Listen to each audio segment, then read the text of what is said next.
So, if you want to know how to really move on in a relationship, like you really want to move on, like you're done, you're not going to play the games anymore, this next episode is for you because I'm going to tell you about the no contact rule. One, it's not anything new, but I'm just going to teach you how to implement it so you can move on once and for all. So, like to hear about it?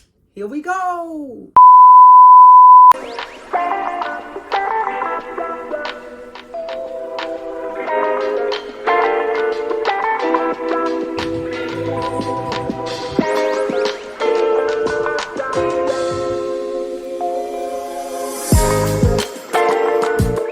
Hi guys, and welcome back to my YouTube channel. So today we are here to talk about the tried and true method of using the no contact rule in your favor. Now, the no contact rule is not anything new. It's a tried and true method that's been around. I've had to implement it at times in my life. Hopefully I'd never have to do it again. I was about to say something else. But it's something that, if you are going through a breakup, and you log on the internet and you Google how to get over a boyfriend or how to get over a breakup or how to get over a relationship, somewhere in that Google search, a no contact rule article is going to come up. Because the concept is a no contact rule. It's exactly what it says. You have no contact with the other person. But the problem lies is when people try to implement the no contact rule of not contacting the person in hopes that the person will come back around and contact them, which they will. We'll get to that. Or they do it when they aren't really ready to move on or let go of the relationship. So the way that you are able to implement the no contact rule effectively, it has to have a few things already in place. So number one, you need to really be broken up with the person. No matter if you did the breaking up or they did the breaking up, there needs to be a breakup, a distance in place from where it is happening for you two. This is not something I think that you can do if you're still talking on the phone with each other every day, even if it's just arguing or like you still live in a house with the person. It has to be really where you are in two different places, in two different spaces, and doing two different things where you won't happen to like run into one another. You aren't still communicating with one another. It has to be a decision made because we're in two different places, in two different spaces, that the communication is going to stop. Because if you don't make that conscious decision, then everything, you might as well just turn this video off because everything that I'm going to say is going to be in vain. So if you are in that space, you know that you're ready to cut off communication because that's one of the first of many steps of ending a relationship successfully. Again, no matter what the reason, I don't care what the reason is you're breaking up for. I'm just telling you how to move on from the breakup. So the first thing, if you're in a position like I just talked about, it's all about breaking old habits. So when you think about it, you have a partner. Most times you all have routines, whether you live together or not. You have a routine where you wake up, you talk to each other in the morning. So say you don't live together. You wake up, you call each other in the morning or you text each other in the morning. You go about your day, you talking to each other while you're getting dressed. You go to work, you texting whatever, you sending funny memes on Instagram, liking pictures, texting about different stuff. Lunch break, you on the phone. Break time, you on the phone. You get off work, you on the phone with them. Possibly y'all pulling up on one another doing your thing. So that person has become a part of your daily routine. That's understandable if you were in a relationship. So now that the relationship is over, you have to break a lot of the old habits that you have with that person. And a lot of times you'll realize you aren't really still in love with the person because many times when you get to the point of a breakup, it's gotten you to that place where some of the love is gone, some of the care is gone. I'm not going to say it's all gone, but you are in a different space of that relationship. So what you have to realize now is that it's not that you're so attached to that person. It's not that you miss that person so much. It's not that you're so in love or enamored with this person that you just cannot get enough of them. It's that number one, you have this habit and this routine that goes on with this person. And there is going to be a break in that. There's going to be an interruption in the normal cycle of what your life looks like every day. And you have to be willing to say, I am going to interrupt that cycle for the greater good to get back to myself and to get back to my peace and my happiness and move on from this relationship. So that comes down to making sure that, old habits die hard. I'm not going to say this is an easy feat, none of this. But you have to understand that whatever has happened, this relationship has come to an end, especially if a person has treated you wrong. You have to be able to look at the cons more than the pros. So you have to recognize that you have to do something different. So that routine that you had, if you need to contact a friend, you need to contact a family member, you need to open up YouTube and listen to a video, open up the To Be Single or Not to Be podcast and listen to that. You need to do something that is going to distract you from the normal routine. And also, in the midst of that, before you even do number one, you need to make sure that you put that person on block. It's not rude, it's not harsh, it's not negative, it's real. Because if you are in a space where you're trying to get over this breakup and you still allow that person to have access to you, every time you take 2 steps forward, the devil stay busy. So you're going to end up taking a step backwards when that person call you, text you, show up, do whatever they gonna do. So before you implement step one, make sure you have them blocked from your phone. Make sure you are not following them on social media. Block them on social media, because the thing is, and block, unfollow all that. Them, their family members, their friends, anybody's page that may remind you of that person and make you want to take a step back from the work that you are doing right now. You need to remove them. So at this point, we do not care about mama, auntie, sister, brother, cousin, none of that. Oh, they was cool. I don't care. We don't care no more. They not cool no more. You're not cool with this person. You're not cool with them no more. If you get to the space of your healing where you really feel like you need to go back and get reacclimated with them, which I highly doubt that you will, go do that then. But for right now, we don't with nobody on that side of the tracks. So that said, remove anything on social media, because that's the main factor that is going to remind you of that person or make you want to reach out to that person. Don't allow that to be an open door for that person to come through or for you to go back through, and don't feel like you're doing anything wrong, mean, or negative. You are doing what is best for you. So take those steps first, and then think about breaking that habit of the routine that you have with the person and reach out to other people accordingly. So number one, break the routine, break the habits. It's going to take some time, but you take it one moment at a time. Don't worry about taking it one day at a time. Take it one moment at a time, because it can be done. The next thing, this is not an easy task, but you have to stay strong, because you're a strong woman. You're a grown woman.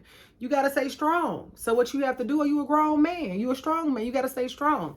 Now, what I want you to do, I want you to get out pen and paper. Or you can pull out the notes in your phone, because we are a technology society and you all may prefer to do it that way. What I want you to do is spread your mind wide like a prairie, like Judge Lee and Tuller on my favorite show, Divorce Court, used to always say. And I want you to think about, really dig in, think long and hard about the pros and cons. What has this person done that was so, or did that was so amazing, that you loved in the relationship, that kept you there and was just good for you? And then think about them cons. Think about what went wrong. Think about how they treated you, how they made you feel less than, why you felt invaluable, why the relationship ended, why you don't want to be there, all the shit you asked them to do that they didn't do, all the stuff they still yesterday wasn't doing, all the times they talked crazy to you, all the times they cheated, all the time they looked over here, all the times they put you last, all the time. I promise you, that list of cons, in more times than not, is going to be much longer than the list of pros. And I want you to hold that list. That's the reason I want you to put it pen to paper. I need you to put it in your pocket, put it in your purse, put it somewhere where you can access it readily, have it readily available whenever you need it. Because let me tell y'all something. I went through a breakup, not a breakup. I went through a situationship one time. And when the situationship was ending, I was like, let me just write down the pros and cons of what was going on with this situation so I could really just like see it. I like to just see stuff, make it plain. I bullshit y'all not. The pros I had, like, it was like a journal. So think like it wasn't as big as an 8x10, but more like in between a 5x7 and 8x10. I don't know if they got a number for that, but it was a pretty decent size piece of paper. I wrote down the pros. I don't think it filled up half the page. The cons, I'm not lying, y'all, were 5 pages long. Not front and back, but just front, 5 pages long. And any time, which only lasted for like 5 minutes, that I thought about going the opposite direction, I looked at that list and I was quickly reminded as to why I had made the right decision. Because many times we only want to think about the good times. We want to think about that in the beginning, when he used to take me for ice cream. In the beginning, our first date, when he took me for a walk in the park and then we went out to my favorite restaurant. In the beginning, when I met his family, and then, you know, little speckles of things, like even though we was together for 3 years, and in 2 of the 3, it was all kinds of crazy stuff going on, but it was little, every time something would happen, he would sprinkle bits of joy in there to kind of keep me around. We tend to only think about those things. Don't do that. And some people may say, oh, well, These are techniques that may not be healthy. It's not about them being unhealthy. They are real. We have to keep in the forefront, like I said, in number one, you had a habit and a routine with the person. Number one, breaking that this you ain't my routine no more. I ain't with you. Number two, the pros and the cons. Any situation, I don't care if it's a relationship, a job, a business decision, whatever it may be. Pros and cons. Write it down, make it plain. And then when you tend to forget, like we do, let's go back to that list so we can remember. All right, so number three. I really should have put this as number one, but I put it as like a preface, but it's just a reminder. Stop lurking. Stop lurking. Stop lurking. Stop lurking.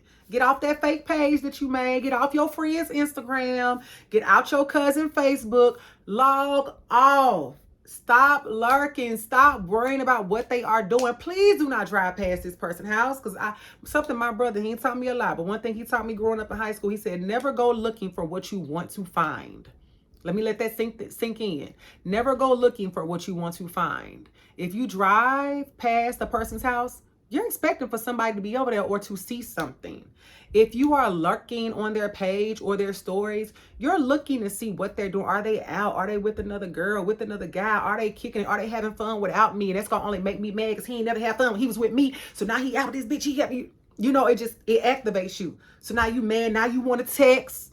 Now you probably been drinking. Now you want to call. You want to talk crazy because you know you're trying to work it through. So stop lurking. As I said earlier, unfollow them. Block them if necessary. So even if you don't want to reach out to them so they don't have access to you, unfollow friends, family, cat, dog, babies, children, anybody, anything that's going to activate your desire to want to talk to that person, see that person, be with that person, all the above. But overall, just stop lurking. Get off his page, get off her page, get off that fake page. Don't ask your cousin, sister, cat, dog to go look at nothing. Let it go. And then the last step, most important, you have to take it one day at a time. I know it's so cliche, but the saying of Rome was not built in a day applies to so much in this life. Getting over a breakup does not happen in one day, but it can happen successfully if you follow the steps that we've talked about. Because online, a lot of times they'll say, give it 30, 60, 90 days. I say take it one moment at a time. For some people, it may be 30, some it may be 60, some it may be 90, some it may be 120, some it may be a year. Everybody is on their own journey in this life, and how they handle things is going to be different. I would say for me, anytime I went through a breakup or a breakup type situation, honestly, like a strong 2 weeks and I was good. Like, it's always been like I've done these things that I'm talking about, and I like woke up one morning and the Holy Spirit had just snatched that nigga up out of me. That spirit that wanted to be with him up out of me. And I was like, I'm good. Like at that point, I could see him. I could talk to him, even though I didn't, because I'm big on once you my ex, you over there. I don't care nothing about you. I don't wish you the worst, but I don't wish you nothing. You know, so that's my philosophy. But I think it's all about just remembering that you have to take things one day at a time. So to go back over it, the no contact rule can be moved, can be used to help you move on if that is what you truly desire. So the first thing, break the old habit, break the routine. That person has done you wrong. You don't need to talk to them in the morning when you get up. You don't need to text them. You don't need to see how they're doing. You don't even need to wish them happy birthday. You don't even give a damn how their birthday go. So break the routine. Number two, it is not an easy task, but you have to write it down. The pros and cons. How did you get here? How did you get here? You have to say, how did you get here? How'd you get here? The pros and the cons. I promise you that list of the cons is going to be longer. And when you have a lapse in memory, or they want to come back around, because we know that little tango, that's the other thing when it comes to relationships. I don't care how many times I've just seen it where people always come back around. So it's a breakup. Most times, 30 days to go by, 60 days to go by. In many instances, man ain't going to reach out to see what's going on, because that's the other side of it. And we'll talk about that more later. When you go no contact, what it does is it activates something in that other person to say, like, what is she doing? Why I ain't heard from her? Is she really over me? Are we really broke up? Has she moved on with another dude? What's really happening? Well, they start asking all these questions of themselves, and it makes them want to reach out to you. But if you got them blocked, they won't be able to contact you.